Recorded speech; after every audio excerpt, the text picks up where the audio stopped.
최영우 베트남 이야기 15번째는 베트남의 옛 이름인 안남과 고운 처치원 어떤 관계이며 그 의미는 무엇인가입니다.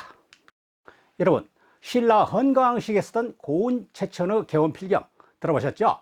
개원필경은 초등학교 교과서에부터 자주 언급되는 고전으로 우리나라에 현존하는 최고의 개인 문집이라고 그러죠. 예, 그렇습니다. 말씀드리는 처치원은 우리나라 경주 최씨의 시조이고 고운은 그분의 호입니다.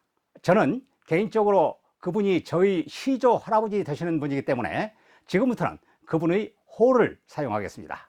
신라 제48대 경문왕 시기인 868년 고운은 12살의 어린 나이로 당나라에 유학해 6년 만인 874년 과거 시험에 급제했습니다.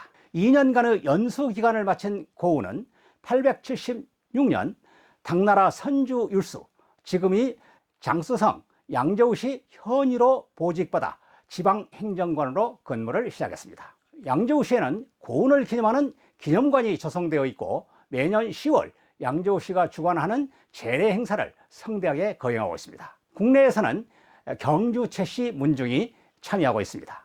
877년 겨울 고운은 지방 현의직을 사임하고 중앙 고위직으로 진출하기 위한 학문 연마를 위해 입산수도했습니다.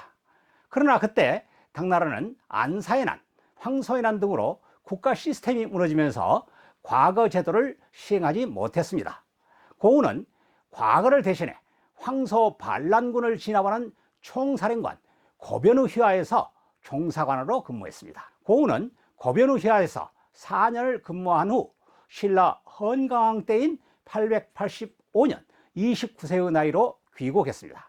그는 종사관으로 근무하면서 작성했던 각종 자료들을 20권으로 책자로 정리해 개원필경으로 이름 붙여 헌거왕에게 바쳤습니다. 헌거왕은 고운을 중앙관직에 보직해 개혁정치를 시행하려 했지만 기존 기득권 세력의 반대로 뜻을 이룰 수 없었습니다.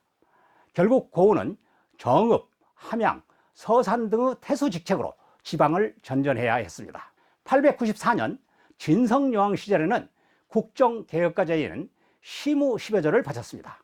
이를 접수한 진성여왕은 고운을 왕족이 아닌 육두품으로서는 최고 관직인 아찬에 제수했습니다. 그러나 고운의 개혁정치는 진골귀족, 즉 기존 기득권 세력의 방해로 불가능했습니다.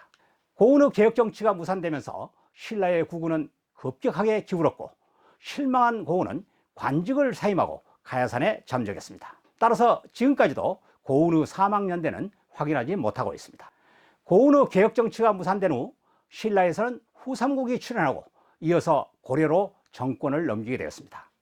여기까지 고운의 생애를 간단히 요약해드렸습니다. 이어서 개원필경의 이야기입니다. 개원필경 중 가장 유명한 내용이 토황소경문입니다. 황소의 난 토벌군 총사령관이 황소에게 항복을 명하는 내용으로 고운이 쓴 명문장인데 어느 정도냐 하면 그걸 읽던 황소가 앉아있던 자리에서 굴러 떨어졌다는 것입니다. 그리고 얼마 못 가서 죽었다는 것입니다. 토황소경문으로 고운의 문장이 천하에 알려졌습니다. 당 황제 희종은 고운에게 자금어대, 즉 황궁을 언제라도 출입할 수 있는 직위를 하사했습니다. 그리고 고운의 귀국을 위해 당나라 사신의 직책을 부여하고 각종 편의를 제공했습니다. 고운은 개원필경에 베트남, 즉 안남과 관련된 3편의 글을 수록하고 있습니다.